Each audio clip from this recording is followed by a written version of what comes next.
Olá, bem-vinda, bem-vindo ao Elas Pautam. A segurança nas escolas não é um assunto novo na Câmara. Mais de 100 projetos de lei sobre o tema estão em análise desde 2008. As propostas se tornaram mais frequentes a partir de 2011, quando o país viveu o massacre daquela escola em Realengo, no Rio de Janeiro. Foram 12 mortes. E diante dos recentes e recorrentes episódios de atentados em escolas, surgiram ações tanto de governos estaduais como do federal. O Ministério da Justiça, por exemplo, criou um canal de denúncias para receber informações sobre possíveis ameaças e ataques contra instituições de ensino. Já alguns estados divulgaram protocolos de ações para combater ameaças à comunidade escolar. Nós vamos saber mais sobre o tema, que também está em debate na Câmara, com a deputada Helena Lima, do MDB de Roraima, que apresentou um projeto de lei sobre o assunto, e a deputada professora Luciene Cavalcante, do PSOL de São Paulo, que tem mestrado em educação e integra o coletivo Educação em Primeiro Lugar. Bem-vindas, deputadas. Muito obrigada por atender o nosso convite para debater esse tema aqui na Câmara. Bom, eu gostaria de começar com a senhora que apresentou um projeto de lei, mas as duas eu vou pedir que respondam, sobre o que está provocando tantos episódios como esses, tão mais recentemente, então, sim, são vários episódios que a gente viu noticiado. A que a gente pode atribuir? Boa tarde, é um prazer estar aqui no programa e também tratando de um tema tão importante para todos, né? Todas as escolas, todos os professores, todos os alunos, todas as famílias. É um tema que nós estamos vivenciando um cenário muito triste, né? Assim, acho que no mundo inteiro, e eu acredito que esse início de toda essa violência tem a ver com a internet, tem a ver com a atenção que tem que ser dada para esses alunos que sofrem bullying nas escolas, né? Nós temos que ter um olhar mais atento a esses alunos que frequentam essas escolas para até antecipar e evitar uma ameaça, né? Sim. E a senhora, professora Luciene, que causas a senhora pode achar que tenham aumentado esses casos, esses episódios de violência nas escolas? Primeiramente, agradecer o convite, a oportunidade de estar aqui no programa, a deputada Helena também, me solidarizar com todas as famílias que estão nesse processo de luto. Para a gente que é da escola pública, tem sido momentos assim terríveis, difíceis, porque é muito violento tudo isso. E a escola é um espaço de vida. E sempre quando acontece, e infelizmente no nosso país, mais de 40 pessoas já morreram nesse tipo de violência contra a escola, que é um tipo que a gente precisa aproveitar aqui o programa para dialogar com o conjunto da população, que é um tipo de violência muito específico. Ele é complexo, como toda ação que envolve a violência. A escola, ela faz parte da sociedade, ela é palco de diferentes tipos de violência, como bullying, como a situação da pobreza menstrual, como a precarização das condições de trabalho, a falta de merenda. Tem mais de 3 mil escolas no país que não tem banheiro, falta de condições mínimas de espaço físico, o não pagamento do piso do magistério, a questão da inclusão, a falta de apoio para a inclusão escolar. São vários os problemas, só que esse tipo de violência é uma violência específico que nasce fora da escola e invade a escola, e que às vezes ali em alguma situação ele pode se retroalimentar, mas essencialmente é uma violência que está na nossa sociedade. E esse aumento da violência, desse tipo de violência, ele vem fruto dessa tensão social que a gente vive, e concordo com a deputada Helena quando ela diz que tem influências da questão da internet, dos jogos virtuais. Esse tipo de violência, esse crime, ele é premeditado, ele acontece isso dentro desses espaços, dos jogos virtuais, desses fóruns. Então, é um momento onde a gente precisa priorizar essa questão E não só na apresentação de projetos e iniciativas que são fundamentais, que a gente tem feito, mas na questão do orçamento. Se a gente não fizer essa disputa no orçamento público, priorizando de fato a educação e todas as outras políticas, a gente não vai conseguir avançar nesse enfrentamento de um problema extremamente grave que está matando nossas crianças, nossos profissionais de educação e matando também nosso sonho de uma sociedade mais justa. Com certeza. Para ilustrar esse nosso bate-papo, eu queria lembrar que a gente tem alguns projetos aqui que tramitam aqui na Câmara e a gente trouxe aqui um vídeo de uma professora que também é psicanalista e ela vai falar um pouquinho para a gente. E a ação importantíssima para esse tipo de violência protagonizada na escola e que vai contribuir também com a formação, com a saúde mental dos professores, dos profissionais da educação, de todos envolvidos com a escola, são as políticas públicas de prevenção. Um olhar sensível para os desajustes familiares, principalmente. Se formos pensar, todas as pessoas fazem parte da escola e entram nela. Avós, pais, mães, jovens, adolescentes, professoras. Cada uma precisa entender o seu lugar. E assim essa política pública de prevenção precisa ser ampla e que atenda à sociedade como um todo. Bom, deputada Helena, eu queria que a senhora falasse, a senhora tem inclusive um projeto de lei sobre isso, sobre as medidas de prevenção, porque agora a gente só está vendo as medidas que são depois que o crime acontece, né? O que é essencial agora para prevenir esses crimes hediondos, né? Nós temos várias ações, né, várias medidas que podem ser feitas nas escolas a fim de evitar esse tipo de violência. Mas eu acredito que a principal mudança tem que ser na cultura educacional, né, na cultura da família, da escola, de trabalhar a mente dessas crianças, de trabalhar a ética, o respeito um pelos outros. Eu acho que tudo isso aí é fundamental.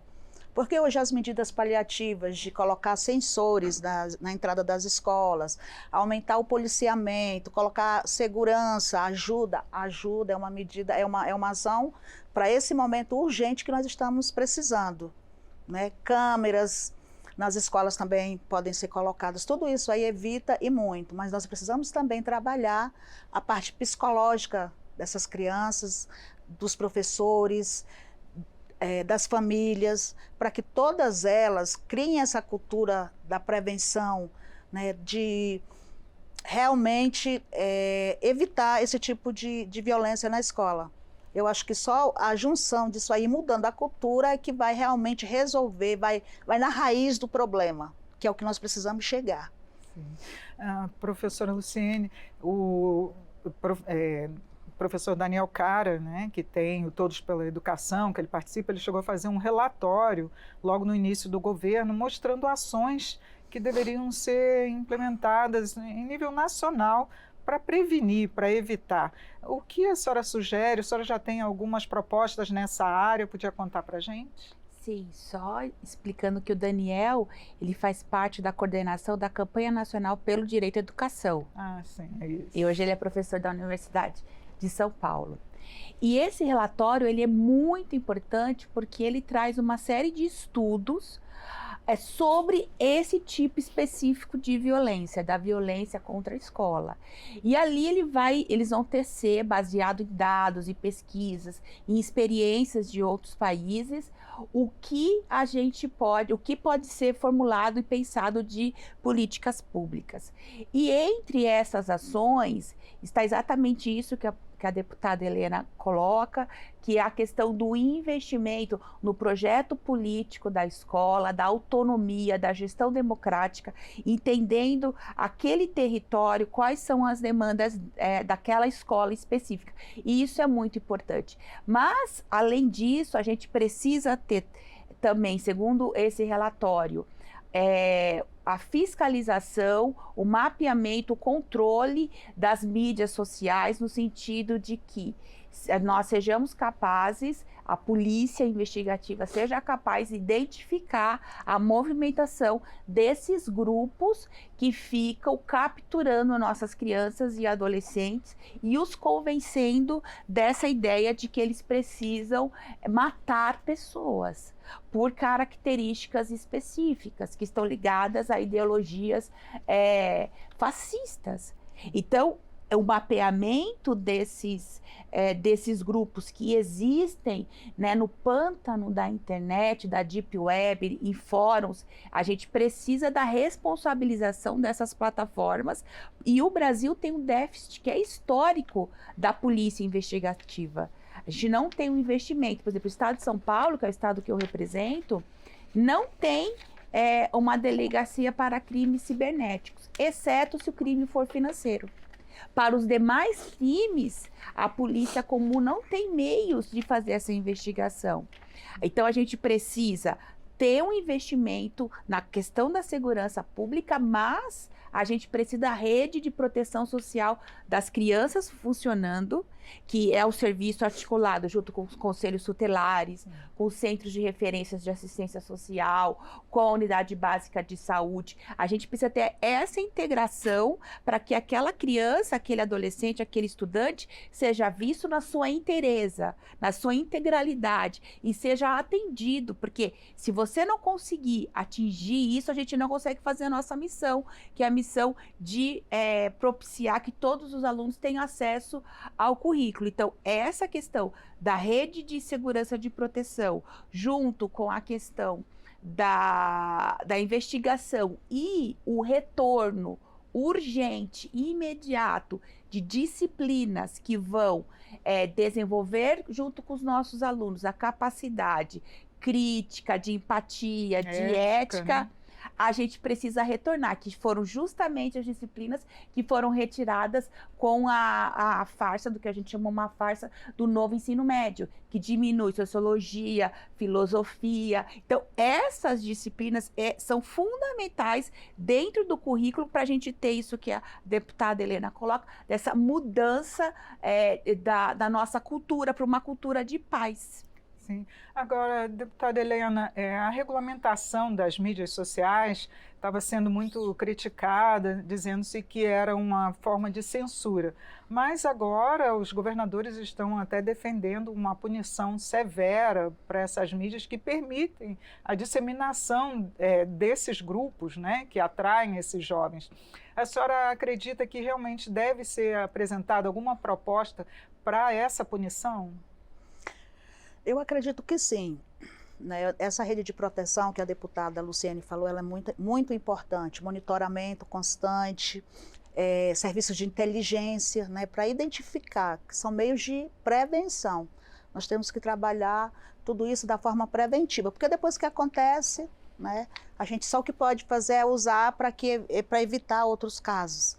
E essa questão da rede de proteção, também em relação a essas punições, é totalmente viável nessas circunstâncias, né? Porque aí evitaria muito essa violência, essas pessoas seriam identificadas, né? E criminalizar, né, esse tipo de ação nas redes sociais, porque hoje os adolescentes, os jovens, as crianças, é um meio em que ela está chegando muito rápido.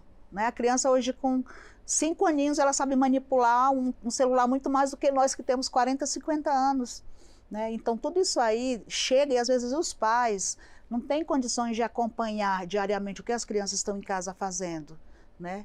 Então, se tiver essa inteligência, esse sistema de monitoramento, nossa, as famílias ficariam mais tranquilas. Né? Agora, professora Luciene, essa violência externa, como a senhora citou, ela agora que está sendo divulgada, só que nas escolas, principalmente as escolas públicas, a senhora sabe bem, são inúmeras as denúncias de violência interna dos próprios, muitos alunos ameaçando professores, muitos deles intimidados durante o seu período de aula. Esse tipo de violência, o que requer? Essas políticas públicas que vão vir agora incluiriam também o combate a essa violência interna, digamos assim? Sim, porque o que acontece? Como todas as ações que estão sendo pensadas para as escolas são ações que, de fato, já deveriam estar implementadas, porque pensa, a gente está discutindo aqui o que faz uma escola ser segura e saudável. Essas duas palavras, elas precisam andar juntas. Então, uma escola segura e saudável, ela é uma escola que não vai ter esse tipo de violência também, que é interna, que é da nossa sociedade. E, então, eu acho que, por exemplo, a presença dos psicólogos, a questão dos assistentes sociais, a questão de você ter um ambiente que tem uma estrutura física adequada, número de diminuição de alunos por turma, você ter um quadro de servidores que é completo, porque as escolas têm déficit. Então, o que acontece? Você não tem uma pessoa que fica só com essa função de abrir o portão da escola, você não tem. Porque você não faltam pessoas, a escola funciona, tem um diretor, aí tem o professor, e aí tem um giz, a professora tem um giz para poder dar a aula dela, e tem a pessoa para fazer a merenda, e muitas vezes só uma pessoa para limpar a escola, e só isso que tem. A gente não tem os outros servidores de apoio que são fundamentais para você, inclusive, evitar esse outro tipo de violência, que é o bullying, que é esse assédio também que acontece, essas relações imbrincadas. E tudo isso está relacionado com o fortalecimento dos territórios, das redes de proteção locais, de você ter a gestão democrática respeitada, que é fundamental, a participação em assembleias, os grêmios funcionando, os conselhos mirins ativos, isso, também as famílias, é fundamental. E a gente também não pode correr o risco nesse debate nem de colocar aluno contra professor e nem de também dizer, não, essa questão é só da educação, essa questão é só da segurança pública, ou essa questão é só das famílias. Não, a gente precisa de todo mundo junto. É um problema. A gente chegou no fundo do poço, a gente está num buraco, gente. A gente precisa de união e, de fato, a gente priorizar a educação. Todo mundo sabe que a educação é o maior instrumento de desenvolvimento social. Com certeza, é a base de crescimento de um país. É, né? a base. E quando a gente prioriza, um país que prioriza a educação, ele avança. E o que os pais mais desejam? Mais de 90% da população do Brasil acredita que a educação é a principal ação de desenvolvimento para o seu filho, que é o que vai dar mais esperança. Então, é muito importante a gente, de fato, investir em educação. Não é só debater educação nesses momentos de crise e de calamidade. É, de fato, a gente ter um orçamento que esteja assegurado para que a gente... Porque tudo isso envolve dinheiro. E tudo isso envolve investimento. Quem vai pagar essa conta? Pessoas, né? Treinamento. Sim, exatamente. Você lembrou bem, Helena. A questão do treinamento, porque a polícia, ela precisa ter formação para identificar esse tipo de crime que é diferente. O professor também. Mas se esse adolescente for no assistente social e o assistente social não tiver a formação adequada para identificar, porque é uma coisa nova, né? 20 anos é muito novo. E mesmo né? os professores serem treinados para esse tipo de situação. Tem que ter formação para todo mundo. E para os pais também terem esse alerta, mas achar que só os pais, revistando a mochila dos seus estudantes, porque na cabeça da família, ela fala assim, não, ele está dentro de casa, ele está seguro e ele está lá na internet, na verdade, sendo cooptado de várias formas e as famílias estão rendidas. Essa é a verdade. E a gente não pode deixar isso acontecer, porque essas grandes corporações ganham muito dinheiro e elas precisam ser responsabilizadas.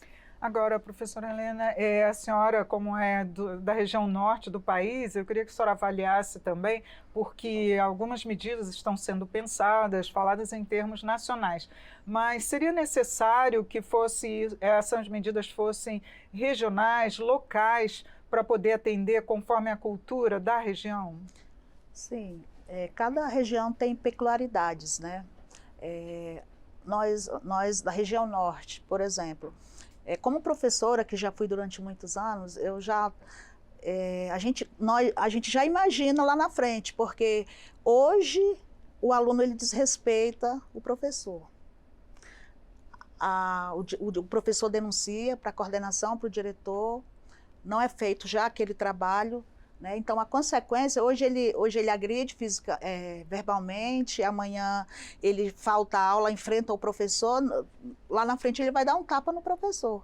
Então, essa questão interna também acontece muito no norte. Lá nós temos, né, é uma região pobre, né, a região mais pobre do Brasil, o norte. Então, às vezes não, os investimentos em educação são bem precários, deputada. Bem mais precário do que aqui no Sudeste, no Sul, né? Questão das delegacias que não atendem esses crimes Exatamente. cibernéticos, né? Nós temos agora que foi criado o Disque Denúncia, em caso de... Depois desses episódios é que foi criado esse contato, né, para que as pessoas denunciem esse tipo de crime. Né? Nós temos escolas indígenas, muitas escolas indígenas, onde o único profissional que existe é o professor, não existe ninguém mais, ele é o professor, ele é o diretor, ele é a merendeira, a professora ou um professor. Então, todas as funções ficam em uma só pessoa. Né? Às vezes eles misturam crianças pequenas com adultos, também, o que é um erro, né? Eu acredito que é um erro. E, assim, todo o investimento é pouco, é muito pouco. E ainda quando se tem pelo menos um professor, as comunidades agradecem, porque muitas nem isso têm, não tem escolas, não tem pessoas preparadas, né? E esse tipo de violência acontece também nesses locais, principalmente, né? E lá em Roraima, principalmente, que é a Boa Vista, que é a cidade que eu moro, depois desses episódios, está sendo criado. As escolas particulares todas colocaram detectores de metais nas entradas, mas as públicas não têm como fazer isso. Né? As escolas municipais colocaram uma rede de monitoramento via câmera, né? O prefeito tomou essa iniciativa. Né? Isso aí tudo inviabiliza que ocorra esse tipo de crime. Mas, assim, o que a deputada falou é o ponto X da questão, são investimentos na educação. Não existe despesa na educação, custo, existe investimento, porque tudo que se faz na educação, né, tem um resultado positivo lá na frente, na vida das pessoas, na vida dessas crianças, desses adolescentes, e até dos professores que se sentem inseguros numa sala de aula. Né? Os professores lá em Roraima, eles buscam as aposentadorias, assim, bem antes, já estão buscando aposentadoria para se sentirem mais seguros. Né? Professora, só para a gente concluir, que nosso tempo já está acabando, né? Que medidas assim seriam essenciais agora o Congresso tomar para realmente tentar parar de vez, né, com esses ataques, esses episódios não se repitam? Um minutinho só para cada uma, por favor. Eu acredito que a discussão da regulação dessas plataformas digitais, jogos, as redes sociais, isso é um debate que é urgente. Inclusive, a gente entrou com esse pedido para o presidente da casa. A questão do orçamento, na hora que a gente já vai vir a lei de diretrizes orçamentárias, a gente vai discutir o arcabouço fiscal agora, a gente precisa que a educação, assistência e todas essas políticas de enfrentamento à violência na escola estejam fora do teto de gastos, de fato, e valorizar as crianças e os profissionais de educação que estão na escola. Eu acho que cabe a cada um de nós fazer o seu papel nesse contexto. Nós, os parlamentares, nós estamos, né, com projetos de lei, inclusive apresentei um, né, cobrando que tenha um profissional de segurança nas escolas, porque isso intimida muito, às vezes, as pessoas em fazer algo. Eu acho que um Disque Denúncia, que opere realmente, que atenda, que resolva, que visite, que tenha essa rede de monitoramento, né, a rede de proteção dessas crianças, para captar essas pessoas que estão induzindo elas a fazerem isso, né? E isso a gente sabe, às vezes, até pelos nossos filhos, né? Muitas vezes os filhos relatam para nós os pais, olha, mamãe, eu vi isso na internet. E a gente fala assim, você não fez isso não, né, meu filho? Só que a gente está preocupado só com o nosso filho, mas os filhos dos outros também estão sendo coagidos a praticarem a violência nas escolas. Então a gente tem que, na verdade, nos dar as mãos nesse momento, todos nós, as famílias, os professores, né, os legisladores, os governos, né, para que a política pública ela venha de forma a abranger todos nós fazendo o seu papel e a gente possa cuidar dessas crianças, desses jovens, né, e evitar essa violência nas escolas. Deputadas, muito obrigada por atender o nosso convite para a gente discutir aqui esse tema que ainda vai evoluir com as propostas que vão ser votadas e aprovadas aqui no Congresso. Muito obrigada. Obrigada, a gente que agradece, né, o convite. Estamos à disposição, né? Sempre. Eu conversei com as deputadas Helena Lima, do MDB de Roraima, e professora Luciene Cavalcante, do PSOL de São Paulo, sobre como enfrentar o aumento dos ataques violentos nas escolas brasileiras. Você também pode acompanhar o Elas Pautam pelo YouTube da TV Câmara ou pelo podcast da Rádio Câmara. Eu sou Regina Assunção, agradeço a sua audiência. Até a próxima.